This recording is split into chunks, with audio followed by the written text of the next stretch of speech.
मैं गरिमा अग्रवाल आप सभी का वंदन करती हूँ, अभिनंदन करती हूँ। आइए आज हम सुनते हैं अधिक मास के कृष्ण पक्ष की संकष्टी चतुर्थी पर सुनी जाने वाली व्रत कथा। श्री स्कंद कुमार कहते हैं कि समस्त ऋषियों, आप लोग पुराण में वर्णित मंगलदायिनी कथा को सुनिए, जिसमें गणेश जी के व्रत महात्म्य का जिस प्रकार वर्णन किया गया है। हे द्विजवरों, जिस समय पांडु पुत्रों को वनवास हुआ, वे सब धर्मपरायण और कृष्ण की उपासना करते थे। एक समय की बात है कि अपनी इच्छा से भ्रमण करते हुए व्यास जी उन लोगों की कुटिया पर आए। व्यास मुनि को देखकर सभी करबद्ध हो उनके सम्मुख खड़े हो गए और कहने लगे, आपके दर्शन कर हम लोग धन्य हुए, साथ ही हमारी कुटिया भी। आपके पर्दापण से हमारा जीवन आज धन्य हुआ। आज हम लोगों का सब कुछ सफल हुआ, क्योंकि आपका दर्शन संपूर्ण कष्टों का निवारक है। आपने हमारी कुटिया में पर्दापण किया है, अतः हम लोग आपका स्वागत करते हैं। हम लोग राज्यच्युत होकर भी आज अपने को धन्य मान रहे हैं। ऐसा कहकर पांचों पांडव भीमसेन, युधिष्ठिर, अर्जुन, नकुल और सहदेव उन्हें प्रणाम कर उनके सामने खड़े हो गए। पाघ्य, अर्घ्य, आचमन और आसन प्रदान कर द्रौपदी ने हाथ जोड़कर उनसे कहना प्रारंभ किया, हे मुनिवर, मैं राजरानी होकर भी दुर्योधन की भरी सभा में केश पकड़कर अपमानित हुई और वनवासिनी बनाई गई। अब मैं क्या उपाय करूं जिससे हमारे सभी क्लेशों का शमन हो तथा हमारे शत्रुओं की पराजय हो। इस प्रकार युधिष्ठिर द्रौपदी के संकटनाशक उपाय पूछने पर सर्वज्ञ व्यास जी ने कृपापूर्वक उन्हें बतलाया, हे महाराज, इस समय संपूर्ण विश्व में आपके जैसा दूसरा धर्मात्मा नहीं है। मैं आपसे ऐसे व्रत का वर्णन करूंगा जिससे आपके समस्त दुखों और कष्टों का निवारण होगा। वह व्रत शुभदायक, फलदायक, दिव्य और पृथ्वी पर सभी मनोरथों को पूर्ण करने वाला है। इस व्रत के करने से विद्यार्थियों को विद्या और धनार्थी को धन का लाभ होता है। इस संबंध में एक प्राचीन उपाख्यान का वर्णन करता हूँ। हे युधिष्ठिर, आप सुनिए। प्राचीन काल में सतयुग में चंद्रसेन नामक एक राजा हुए। वे अपनी रानी के साथ दीक्षा लेकर परिवार के सहित रहते थे। वे अपने स्वजनों, उनके पुत्रों एवं कुटुंबियों के साथ आनंदपूर्वक निवास करते थे। सौभाग्य से उनकी रानी बहुत ही गुणवती तथा पतिव्रता थी। हे राजन युधिष्ठिर, उनका नाम रत्नावली था। वह पतिव्रत का पालन करने वाली थी। स्कंद कुमार जी कहते हैं कि हे मुनिवरों, राजा और रानी में परस्पर प्रगाढ़ प्रेम था। एक समय देवयोग से शत्रुओं ने उनके राज्य को हस्तगत कर लिया। शत्रुओं ने राजा के कोष पर अधिकार करने के साथ ही सेना पर भी आधिपत्य जमा लिया। राजा का साथ अपने भाई बंधुओं से छूट गया। राज्य भ्रष्ट होकर राजा अपनी रानी रत्नावली के साथ वन में चले गए। एक ही वस्त्र में लिपटे हुए दंपति भूख प्यास से विकल हो गए। हे युधिष्ठिर, रानी रत्नावली के साथ राजा अकेले वन में भटकने लगे। शुद्धा पिपासा से पीड़ित होकर वन में चलते चलते सूर्यास्त हो गया। उस भयंकर वन में शेर, बाघ, चकवा, बगुला, कोयल और सारस रहते थे। रानी के पैर में कांटा चुभ जाने से राजा को महान कष्ट का अनुभव हुआ। उस वन में घूमते हुए राजा ने प्रातःकाल महर्षि मार्कंडेय को दूर से ही देखा। धीरे धीरे चलकर वे दोनों वहां तक पहुँचे और दंडवत किया। उनकी पत्नी ने श्री मुनि को बारंबार प्रणाम किया। वन में विराजमान तपस्वी एवं जितेंद्रिय मुनि मार्कंडेय जी से हाथ जोड़कर राजा ने कहा, हे पूज्यवर, मैंने पूर्व जन्म में ऐसा कौन सा पाप किया था जिससे मेरी राज्य लक्ष्मी शत्रुओं द्वारा छीन ली गई। मार्कंडेय मुनि ने उत्तर दिया कि हे राजन, आप अपने पूर्व जन्म के वृत्तांत को सुनिए, मैं बतला रहा हूँ। एक बार आखेट के लिए आप गहन वन में चले गए। हरिण, चीते और खरगोश का शिकार करते करते उस वन में रात हो गई और अधिक मास की चतुर्थी आ गई। उस वन में आपने एक सुंदर सरोवर देखा और उसके किनारे लाल रंग की साड़ी पहने हुए नाग कन्याओं को देखा। वे सब गणेश जी की पूजा कर रही थी। यह देखकर आपको बड़ा आश्चर्य हुआ। आपने वहां पहुंचकर बड़ी नम्रता पूर्वक पूछा कि हे स्वर्गगामिनी देवियों, गणेश जी की पूजा कैसे करनी चाहिए, मुझे बतलाइए। हे ललनाओं, इसका प्रभाव बतलाइए, क्योंकि मैं भी पूजन करना चाहता हूँ। नाग कन्याओं ने उत्तर दिया कि आप गणेश जी की पूजा कीजिए, इससे समस्त सिद्धियां प्राप्त होती है और नित्य ही शांति, पुष्टि, सुख, संतान एवं धन की वृद्धि होती है। राजा ने पूछा कि हे महिलाओं, गणेश जी की पूजा किस महीने में और किस तिथि को करनी चाहिए?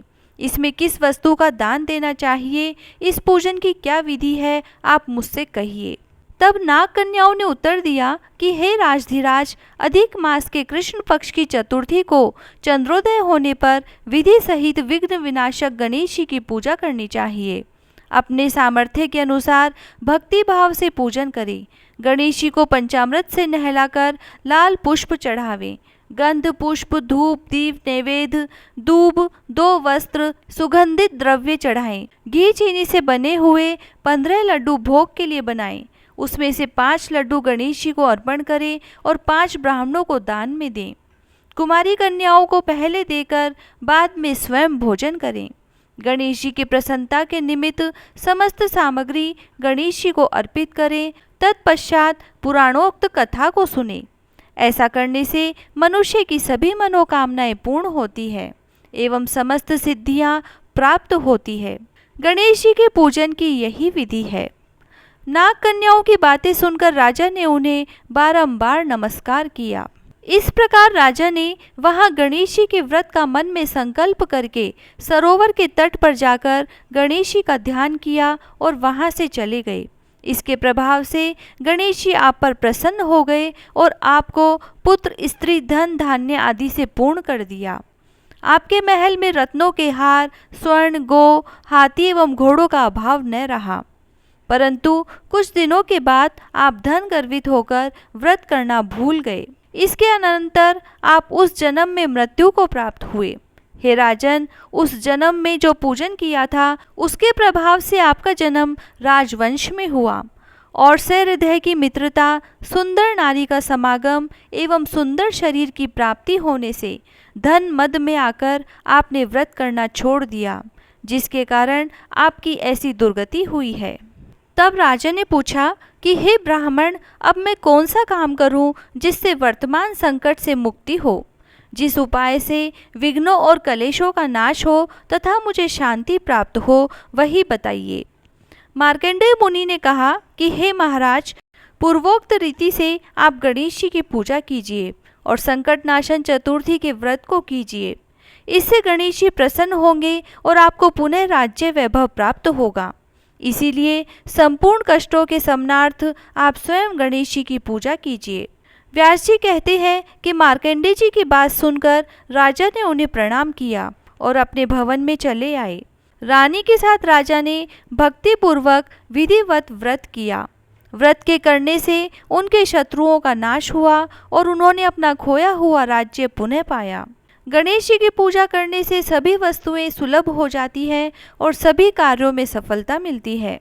स्कंद कुमार जी कहते हैं, व्यास जी के वचन सुनकर महाराज युधिष्ठिर ने हाथ जोड़कर उनसे फिर पूछा। युधिष्ठिर ने कहा कि हे कष्टों को दूर करने वाले महर्षि, इस चतुर्थी के व्रत की विधि बतलाइए।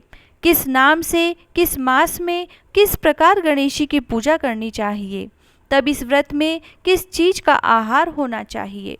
तब व्यास जी ने कहा कि हे राजन, अधिक मास में चतुर्थी को गणेश्वर के नाम से पूजा करनी चाहिए और दूब को एक एक नाम से अलग अलग चढ़ाएं।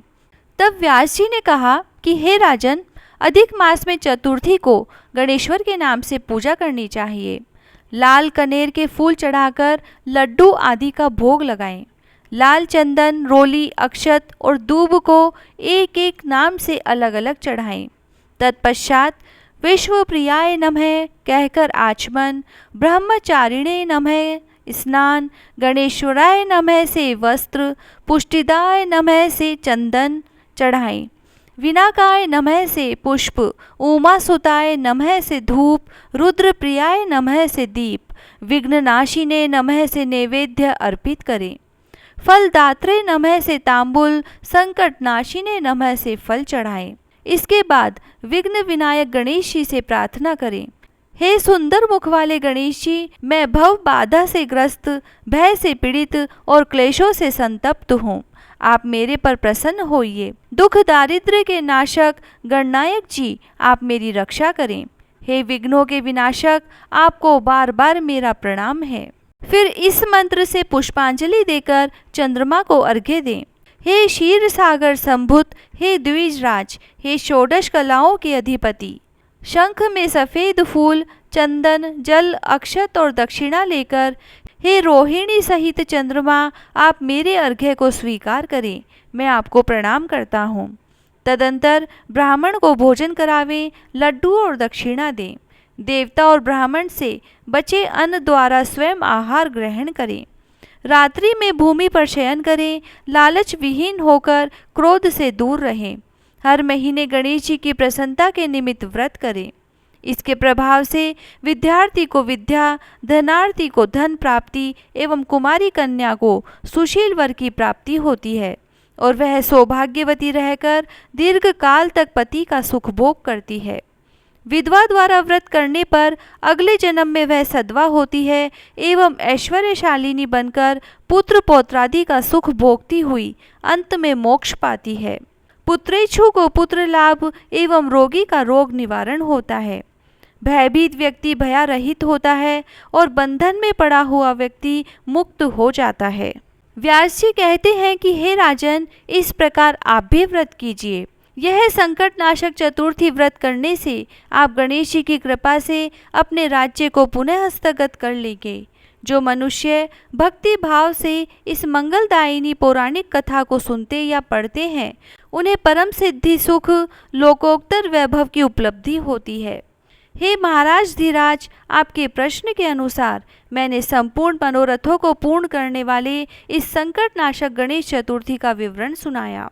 संपूर्ण मनोरथों को पूर्ण करने वाले इस संकट नाशक गणेश चतुर्थी का विवरण सुनकर राजा युधिष्ठिर ने इस व्रत को किया। इसके प्रभाव से उन्होंने संपूर्ण शत्रुओं को रणभूमि में परास्त करके भारतवर्ष का राज्य अपने अधीन कर लिया।